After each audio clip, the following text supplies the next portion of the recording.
Hello, hello, hello. I hope all is well, y'all. I'm gonna get my stuff together. Ooh, hopefully that works.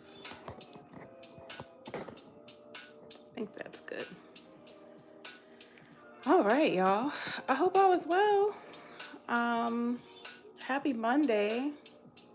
Happy Monday. I know I took a break last week. Really because of school, y'all. Like, school has been kicking my butt this quarter. But we back. But we back. We'll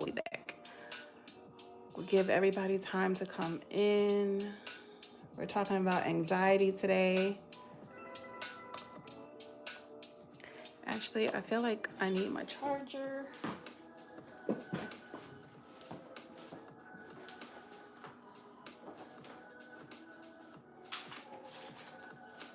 And where my charger is, I don't know.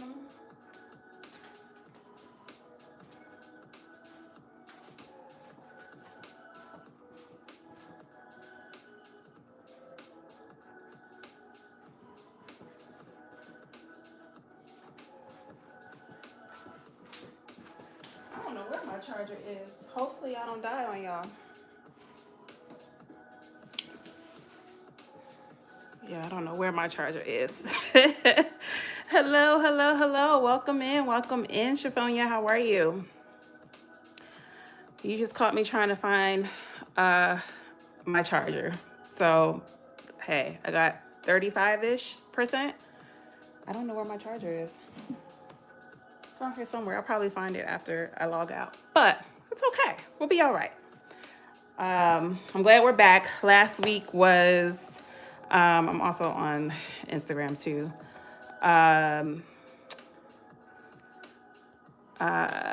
Last week was a crazy school week. So I had to take the week off.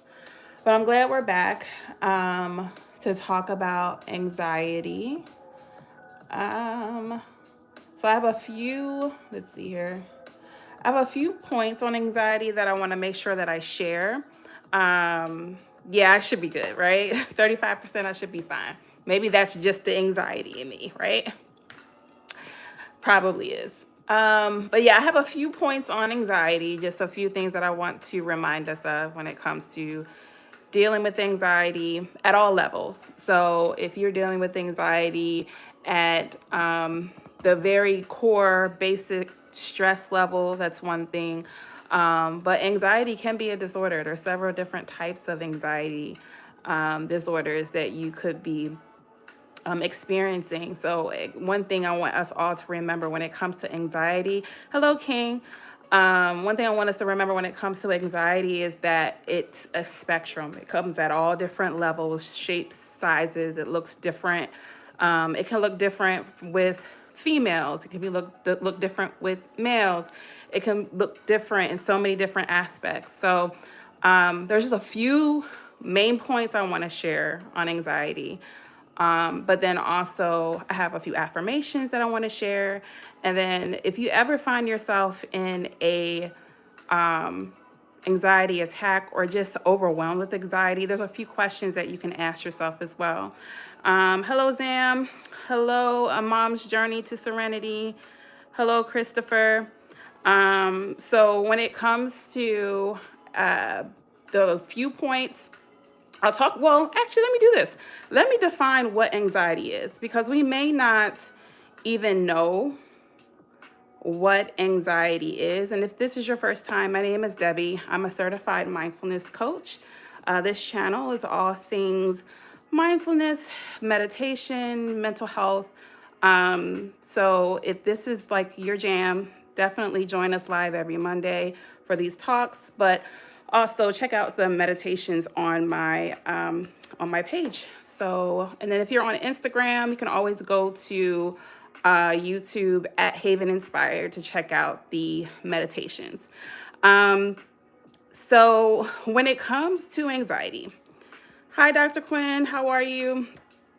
When it comes to anxiety, first to define, it's a natural human response to stress, perceived danger or uncertainty, right? Happy Monday, happy Monday. It is a natural human response to stress, perceived danger, or uncertainty. So, one of the things I want to point out in that statement is perception, what we perceive, right? And just because we feel the feeling of anxiety, it doesn't mean that it is showing us fact or truth. So that's one of the things that I want to point out with that. So it's a natural human response to stress, perceived danger, or uncertainty, right? It's the feeling of worry, nervousness, or fear about situations that may feel out of control or unpredictable. Another aspect of that is I want us to understand that it is a matter of control. That's really all anxiety is. It's a matter of us, and this is my first point, it's a matter of us trying to either control the future or control of the past or whatever current situation that we're in. And that even goes to the other point where one of the examples is if we have a hard time accepting help. So, like, say, if we really know that we need help, like we know that we need help with a situation, we know that we need help in a particular relationship, or we know that we need help to even just do something physically, but we just refuse to do it because of the fact that we want it to be done a certain way, or we want it to look a certain way, or we want the outcome to be a certain way. And anxiety is us attempting to have that control over that thing, over that person, over that situation. So a lot of times we create our own anxiety when it comes to we're not doing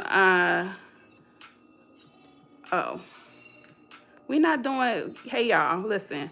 The last thing I want to talk about is politics.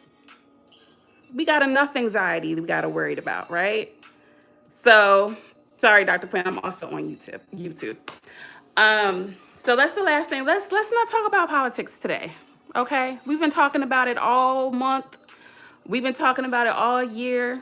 Next week is about to be a hot mess. Let's eliminate politics from the conversation. Let's help our minds, all right? Let's help our thoughts. Let's help our fears. Let's help our frustrations, all right? Let's help that. Because at the end of the day, regardless of whoever is in rule or whoever's in our president, we still, regardless on either side, going to be dealing with anxiety. So let's be present in the moment, okay? Let's be present here and talk about ourselves, because that's really all we have aspect and control over right now. It's, of course, everybody get out there and vote, of course. But at the end of the day, what we can control is ourselves, our spaces, our environments, and most of all, our minds. So I don't want to hear no more politics because it's exhausting, y'all. And if you want to talk about anxiety, that's anxiety, okay? That's anxiety. My name is Debbie. Thank you so much for joining. Okay, all right, so where were we at? The definition of anxiety. So a natural human response to stress, perceived danger, or uncertainty. It's the feeling of worry, nervousness, or fear about situations that may feel out of control or unpredictable. Like I was saying, this election is unpredictable. It's something that we can control what we can control, which is by casting our vote, and that's it. I'm not gonna be anxious about it no more. When it comes to the different aspects of anxiety. So again, fear of the past and of the future, never of the present unless it's with a present situation. And usually if it's like anxiety surrounding a present situation, like, okay, we do talk about the election, it's something that's happening in the future. So it may be something that we're dealing with presently, but it's still the outcome is what we're trying to control, which is in the future. So that's why it says fear of past or future. And then it's also typically an indicator to be present in this moment. So a lot of times when we're feeling a lot of feelings of anxiety, hi Hiru, welcome in. When we're feeling a lot of feelings of anxiety, it's most likely an indicator that we are not living in the present moment. We're not living in what's happening in the now. We're constantly worried and stressed about what's happening in the future or what has happened in the past. An example of like how these things affect us, it affects us in so many different ways. So I think that we think of the common, oh, I'm anxious, I just feel nervous, or maybe I have a panic attack, or maybe I'm just stressed, not necessarily thinking about it as anxiety. It shows up in several different ways. So it shows up in your body, it shows up in your mind, it shows up in your behavior, and it shows up in your emotions. Okay. So when it shows up in your body, that's typically when you see someone having like a stressful reaction to a situation, or they are having panic attacks. They're experiencing a lot of sweating. I have a list here: sweating, headache, chest pain, stomach issues, trembling or shaking, elevated heart rate, shortness of breath, and muscle tension. Shortness of breath is a huge one, and this is why we talk about a lot on this channel breath work, because when it comes to your breath work, that can instantly shift the feelings of anxiety when it comes to your breath and slowing down your heart rate, slowing down your breathing to calm yourself down. So that's a huge, huge aspect of it. But that's how it affects your body. How it affects the mind is through, again, worry. If you have a lot of fog or brain fog, that's a big indicator of not just anxiety, but also burnout. Negativity, just skewing to the negative all of the time when it comes to your thought processes. Being indecisive, having obsessions or overthinking, or finding yourself overstimulated. Racing thoughts or intrusive thoughts. Those are typically how anxiety attacks the mind. When it comes to our behaviors, so if we have compulsions, overworking, insomnia, social isolation, nervous habits, procrastination, avoidance is a big one, because a lot of times when it comes to anxiety, we're not necessarily procrastinating, we're more so avoiding. And procrastination is in itself a trauma response. I know we talked about procrastination before. Definitely go back and see that video. We have a whole video on procrastination, but that element of procrastination and avoidance is huge when it comes to anxiety, especially when it comes to relationships. Sometimes people avoid difficult conversations because of anxiety, or sometimes people have an anxious attachment style where they feel like anytime the person that they're in a relationship with is away from them, that they have no control, and now they're super anxious about what they're doing, where they are, and what's going on. So just really thinking about if you're experiencing any of these things, it's more so about self-awareness. So that way you can make changes as things come. But when it comes to behaviors, procrastination and avoidance are huge. And then when it comes to how it affects emotions, apprehension, which is a part of that, avoidance, nervousness, just always on edge, always waiting for the ball to drop all the time, low confidence or self-esteem, consistently feeling feelings of overwhelm or depression, consistent feelings of fear. Also, irritability. Irritability is a big one for someone who is high functioning when it comes to anxiety. So, because sometimes when you think about anxiety, you think of it as being something that we all deal with. Like I said, it's kind of like on a spectrum at the top of the conversation. But irritability is a lot of times based off of anxiousness. You're anxious about a certain situation or a certain thing, and anything associated with that situation, thing, person makes you irritable, and you're irritated all the time when you're around that person. A lot of times it's associated with anxiety surrounding that person. I think a lot of people may exhibit that a lot, the most, when they're in relationships that's hard or difficult to get away from, whether it be like siblings, just family members in general, parents, You may experience that a lot, just being irritable all the time when even talking about that person, around that person, or whatever. So that's a big one. And just consistent feelings of dread, consistent feelings of I don't want to do. Burnout. Burnout is a big aspect of that. So that is how anxiety impacts. Let me check the comments. Yeah, lacking the inability to regulate your thoughts is the main driving factor. A lot of people are like a ball bouncing off of their surroundings, being affected by whatever they come in contact with. Yes, absolutely. Meditation and learning to silence your mind, training your mind to build resilience. Absolutely, absolutely. Thank you so much for sharing. The unexpected outcome. Yes, absolutely. Thank you, Christopher. Hi, John. Sometimes you can be taking on other people's energy you may not be aware of. I was feeling a lot of overwhelmed and anxiety cleansed my energy and feel better. Absolutely.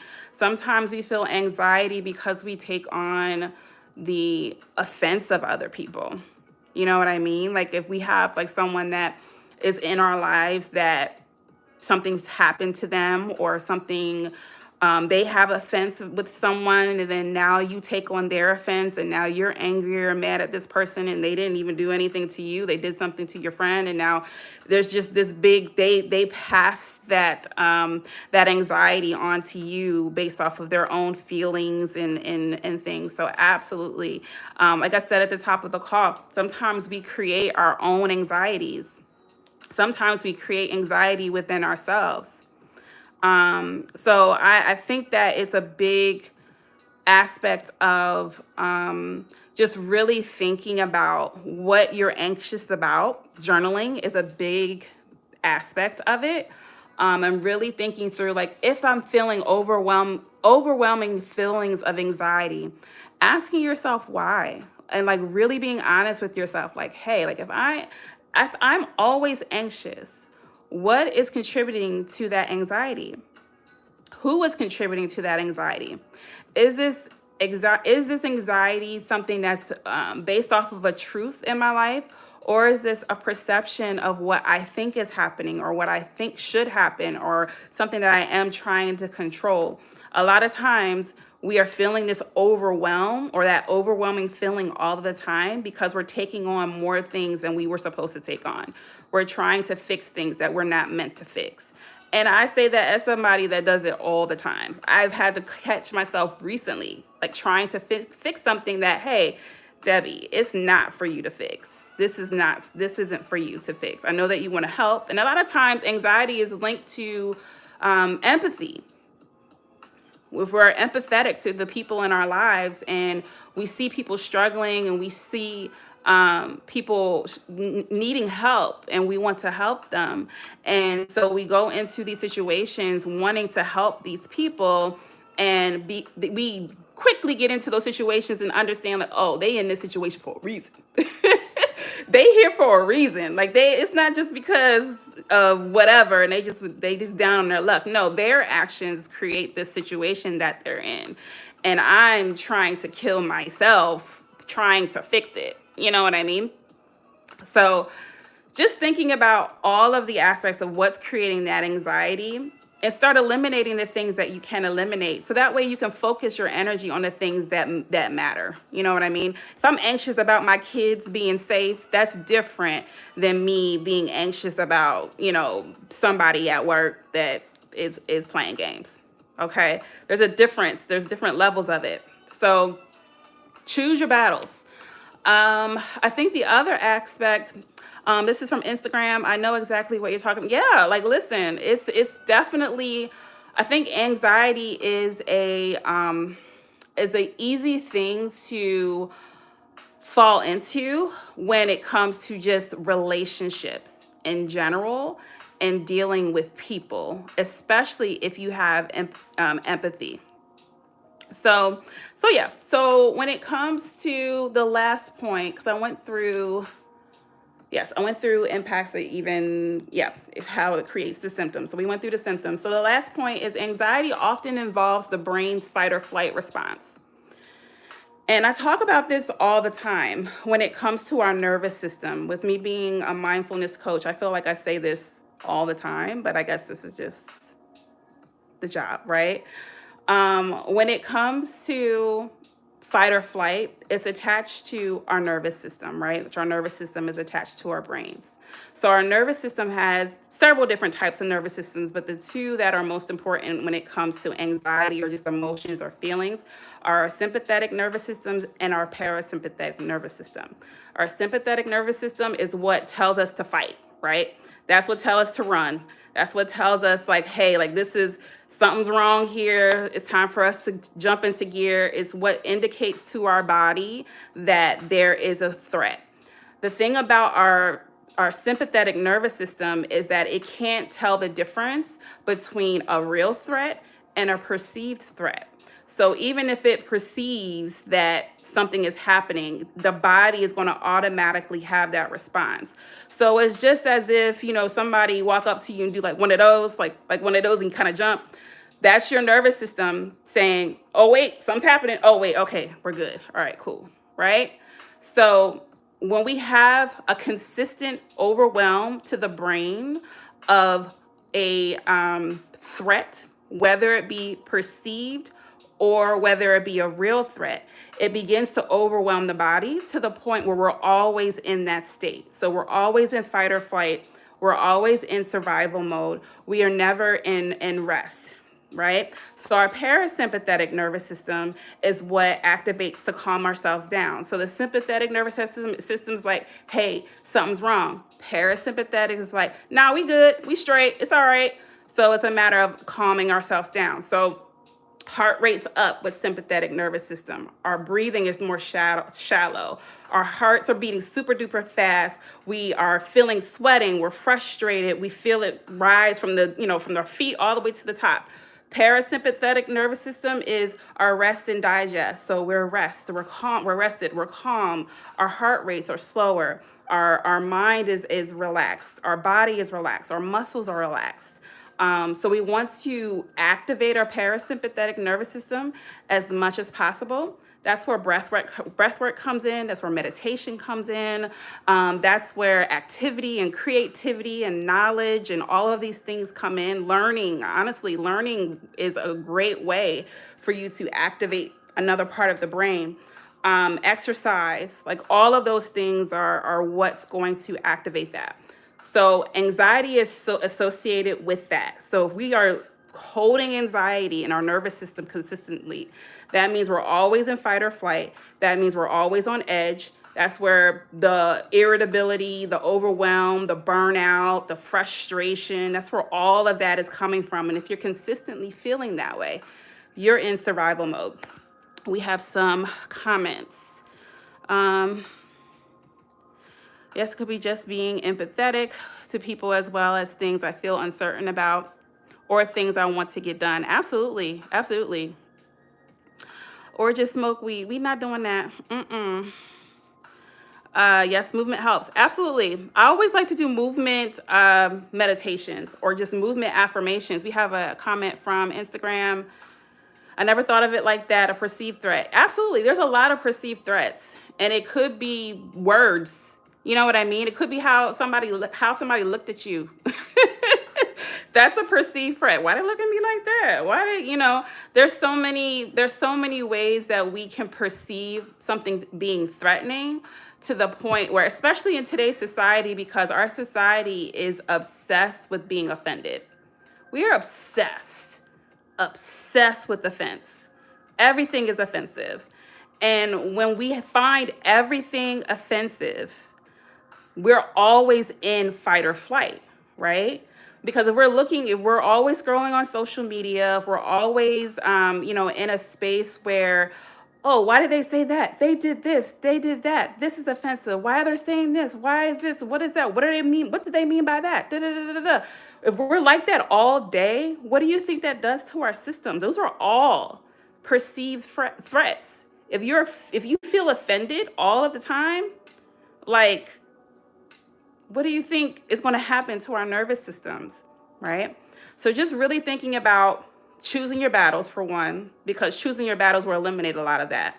but also just being self-aware and conscious of what is creating anxiety and what you're creating.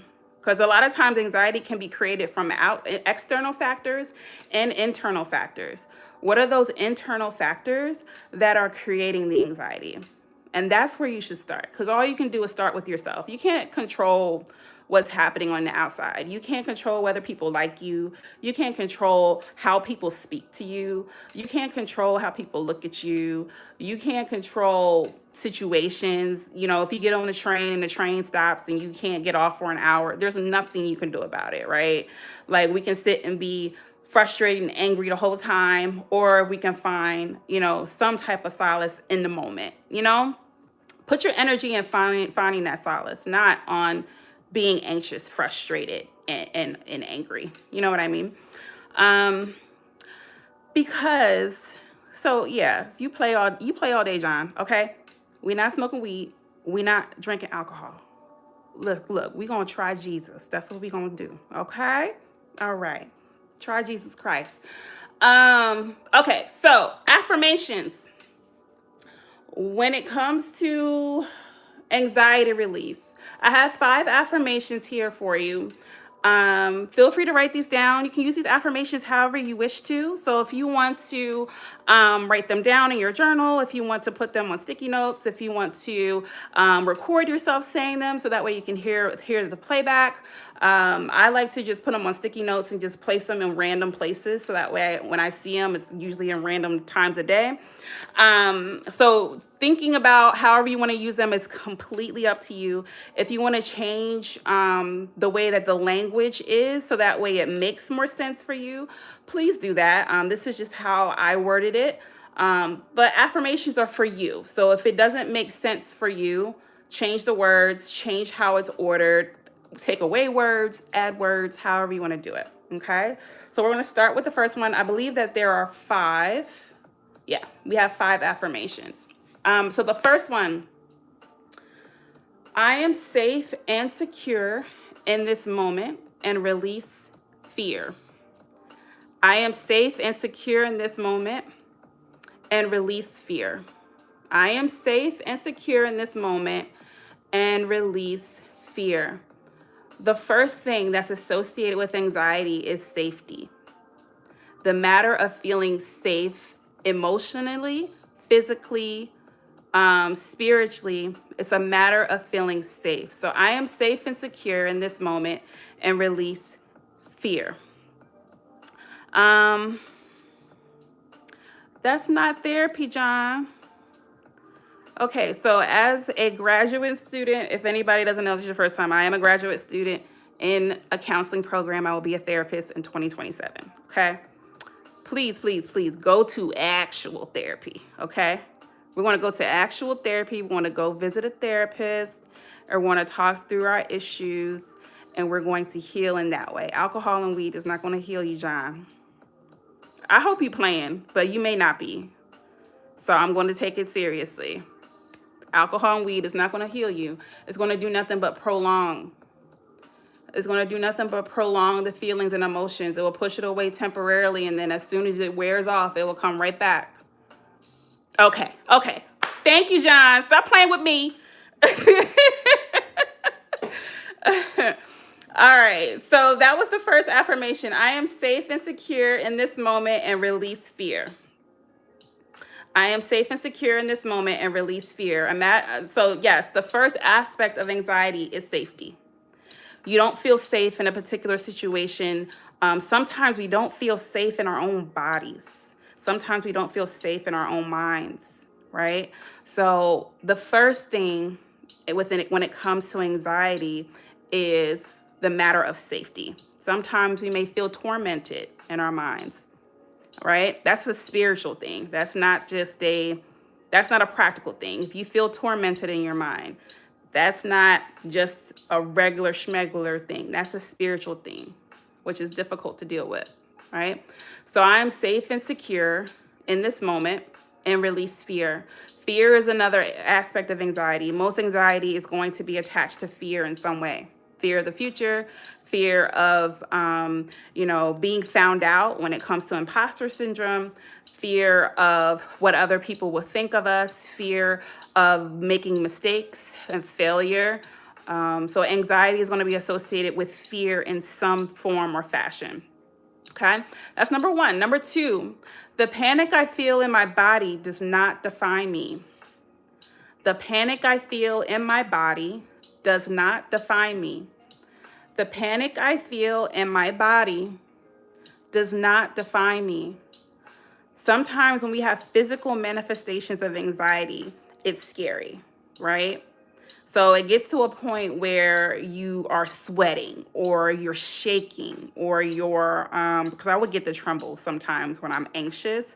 So you're shaking, you're sweating, you feel hot, you're having like heat flashes, hair's falling out because that can be associated with anxiety and stress. There's could be so many physical aspects to, and we talked about that when it shows up in the body.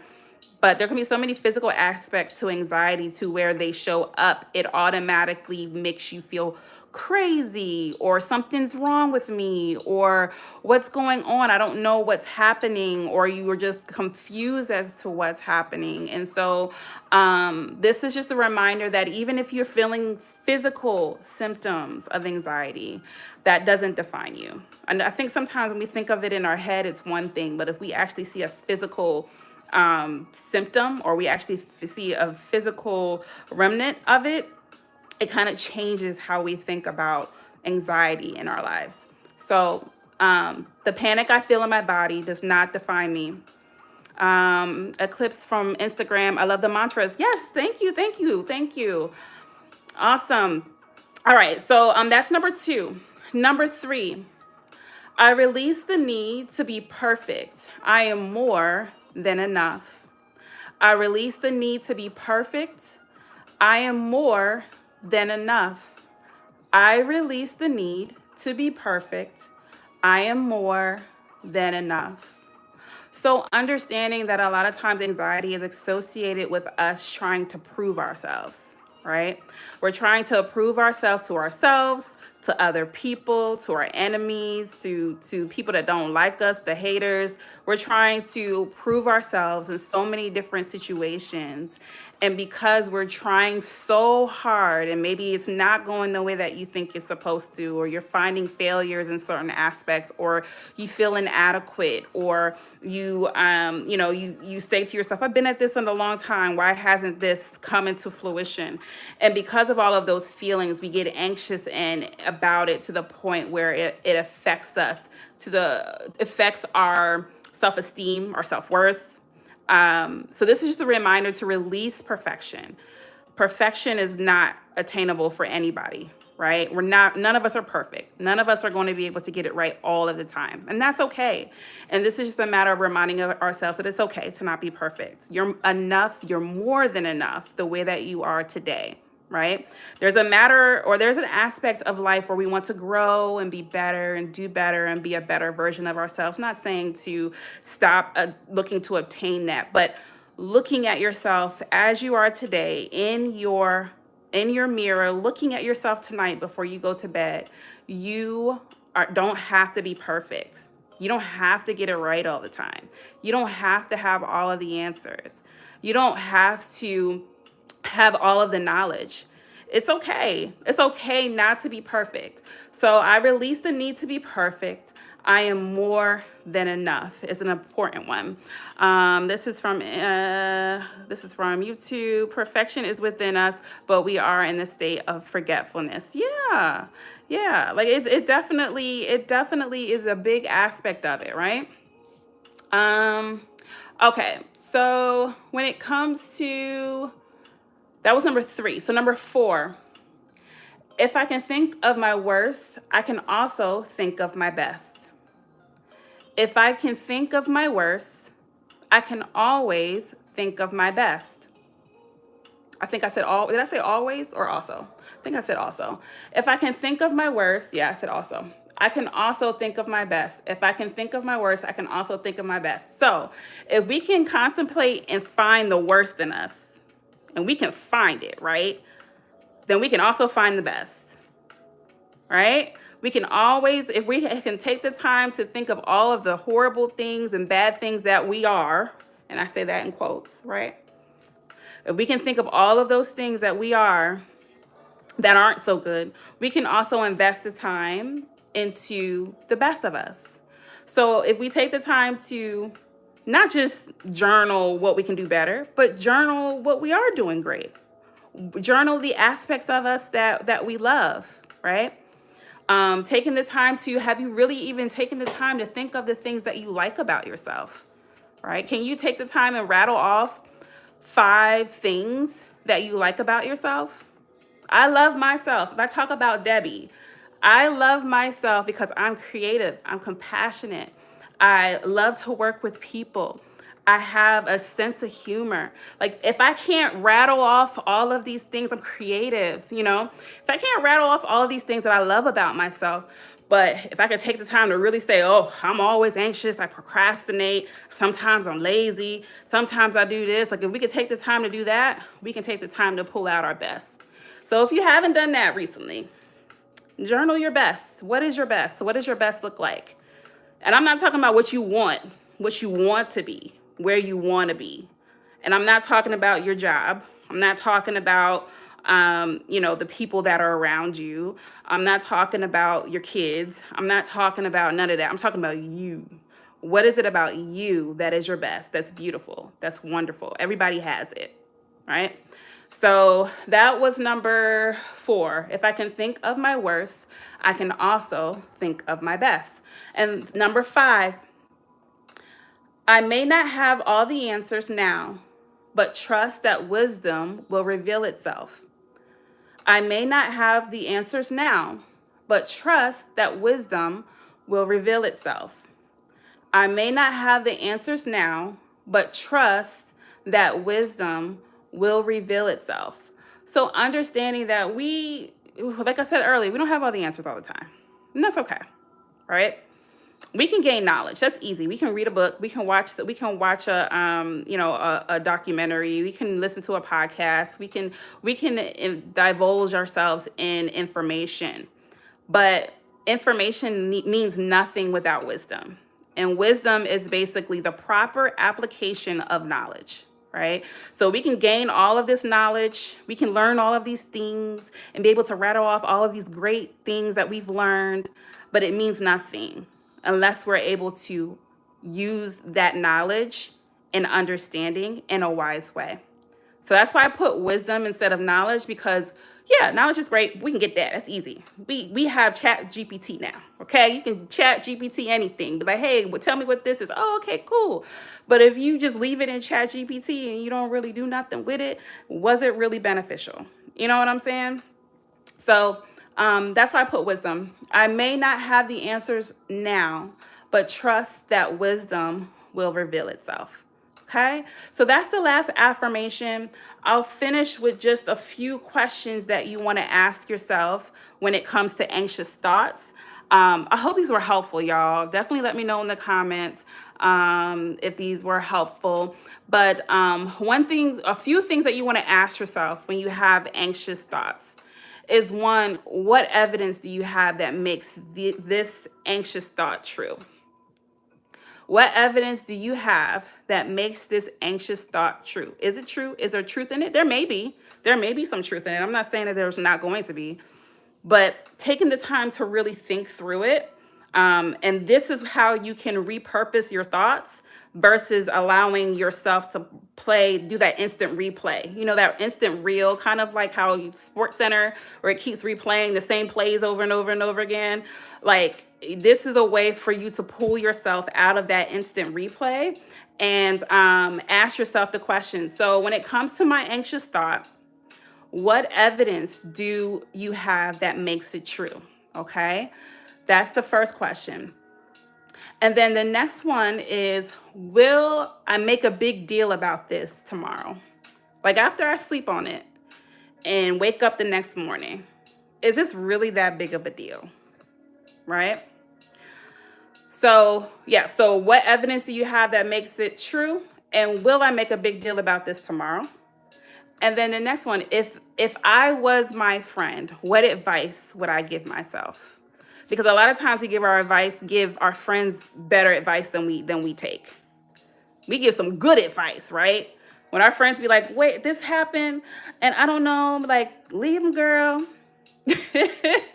Right? But now we're like overthinking it when it's us.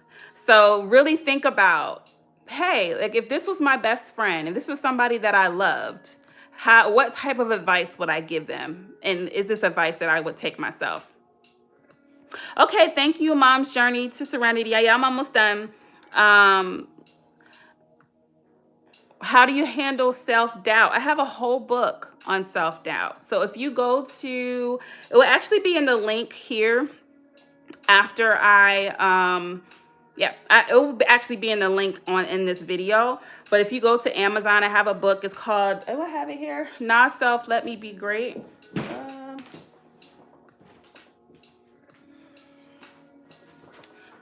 So it's inspiration and workbook. So it's a whole book that talks about self-doubt, and it has worksheets in the back for you to ask questions. But self-doubt, just to answer your question in general, self-doubt is associated with identity. A lot of times we have difficulty with self-doubt because we either don't know who we are, or we know who we are and we don't like what we see. So it's always going to go back to identity. And once you start taking the time to explore who you are as a person, talk about your values. We just did a live was it last week? Oh no, the week before. I think it was the week before, talking about core values and establishing your core values. A lot of times self-doubt is also associated with trust and not being able to trust yourself for whatever reason. And a lot of that's going to stem through human development. So during your development as a child, self-doubt is usually associated with shame. As a child, it's usually associated with abandonment. It's going to be associated with a lot of things, but get the book.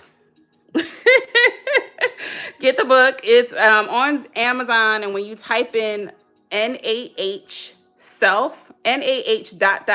self, it should pop up, and it looks like this.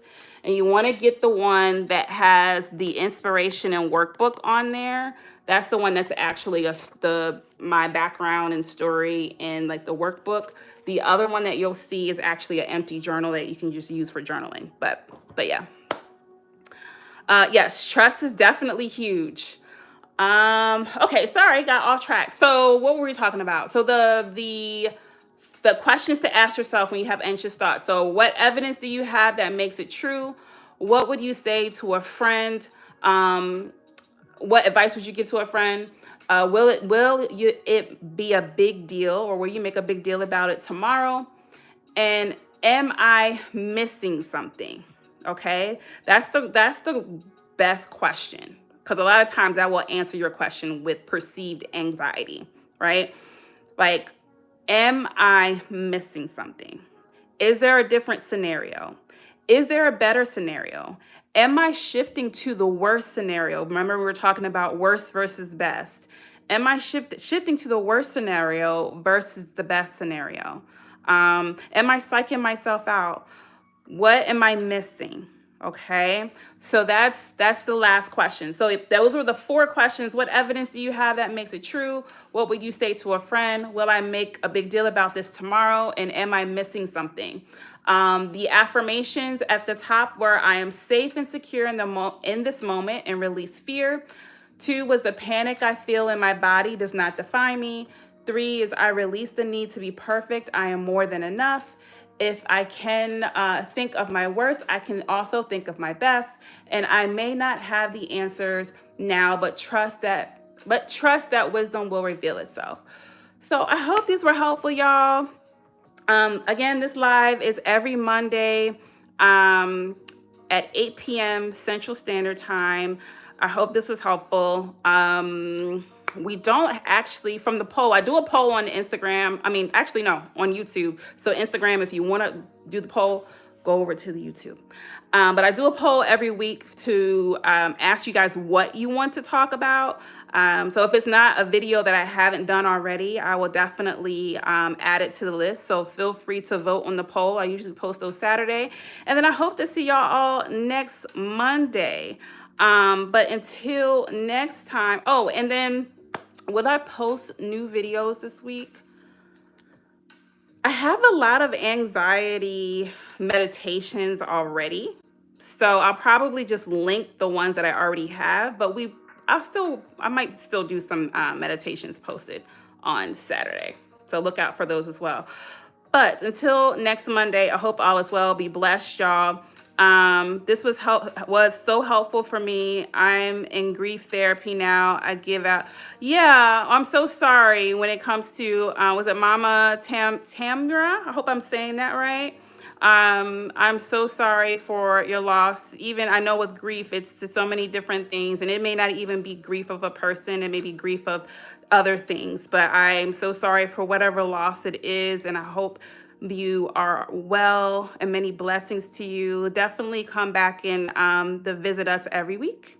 Y'all all have a great rest of your night. Peace and love. Bye.